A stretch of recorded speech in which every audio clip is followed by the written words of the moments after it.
Jamie Rambeau is a happy 11-year-old non-binary kid who loves hanging out with their two best friends, Daisy and Ash.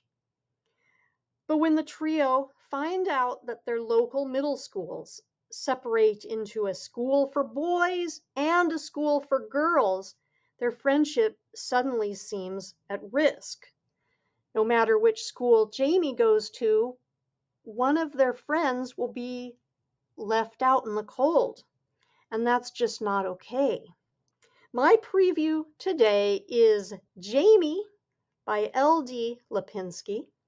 I am reading it via the Libby app, and I obtained the book through Sacramento Public Library. We've only just started this year, and they already want us to think about a new school. I sighed, kicking the heel of my shoe against the wall. It was late September, the summer lingering like a house guest that's got nowhere better to be, and we were outside in the playground making the most of the late sunshine. The bell had rung 2 hours ago, but this evening was the annual fifth grade meeting about middle school. The teachers had invited all of us fifth graders to stay on the premises to save us going home and then traipsing back again. Me and my friends had gone outside to get some fresh air, and I'd secured an excellent seat on top of the low wall that circled the playground with a view of the sun setting down behind the school. It's like they can't wait to get rid of us. Can't wait to get rid of you, Daisy said, grinning at me. Some of us they'll be devastated to see go. Ash spluttered. Daisy, last year Mr. Hill said you were driving him to retirement. That's only because I'm so clever I forced him to confront the truth, that he's a dried up cornflake of a man who should have retired during the war. Daisy and Ash and me are all best friends. We're like one person who's been split into three, or an equilateral triangle where each of us is one of the sides, and together we form a perfect shape. My mom actually calls us the Bermuda Triangle when she's ticked off with us, but we don't care. We've been best friends since we were babies, and we know everything there is to know about each other. For example, I know that Ash lets his older sister practice pedicures on him for her cosmetology course, and I know Daisy is in love with meathead Michael Holloway from down her street, even though she pretends not to be.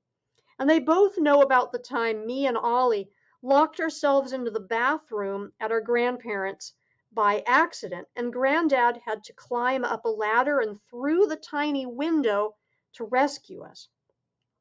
Daisy stuck a hand into her bag and rummaged around in it in search of one of the mini Mars bars she scattered into her bag once a week. They'd end up hidden under books and pencil cases like buried treasure, and sometimes they'd get super squashed and end up looking like caramel slugs, but she'd still eat them. The teachers would have us all working down in a mine if they could, anyway. You heard Mr. Hill when we went to look around the gallery in town. He said we should all be out bringing home the bacon instead of learning about drama and art. I snorted. Mr. Hill and I hadn't exactly been best buddies. By the end of the last year, he had refused to talk to me or about me at all. That was great in some ways because it meant I never got picked on to answer questions about algebra. But it was bad in other ways because Mr. Hill was in charge of the school football team. And if he didn't like you, you didn't get in. Luckily, Miss Polonska, our fifth grade teacher, is the exact opposite of him.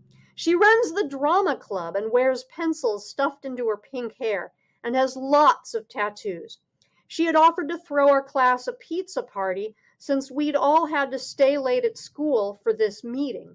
When most teachers say pizza party, they mean a damp finger of supermarket pizza warmed over a candle. But Miss Polonska had got the good stuff delivered and had even remembered to order some vegan options. The way to her students' hearts was paved with pizza-shaped bribes, and we absolutely loved her for it. It had been a great afternoon. "Any thoughts about schools?" Miss Polonska had asked, sitting on her desk. She'd put some old Tom and Jerry cartoons on the whiteboard, and they were half projected onto her arm, so Jerry kept running through her and disappearing. "Don't be shy if you want to ask questions. It can be a bit worrying going to a big new place, I know." "How come St. Joseph's has got a swimming pool?" Grace Pavers asked in annoyance, "and Queen Elizabeth's has only got a football pitch?" Miss Polonska grinned. "I'm not sure I can help with the lack of a swimming pool, Grace. I was thinking more, is anyone worried about the actual learning experience?" She got up and dusted off her hands. Then she came over to my table where I was playing hang knots with Daisy and Ash. Hang knots is a game we invented in the summer. It's a cross between hangman and noughts and crosses. Ash had a whole notebook full of the rules, though we'd never actually had a chance to teach anyone else. We looked up at Miss Polonska came over. She stared down at the game, which we play on squared paper, that Daisy pinches from the supply cupboard. "You three all right?" she asked quietly.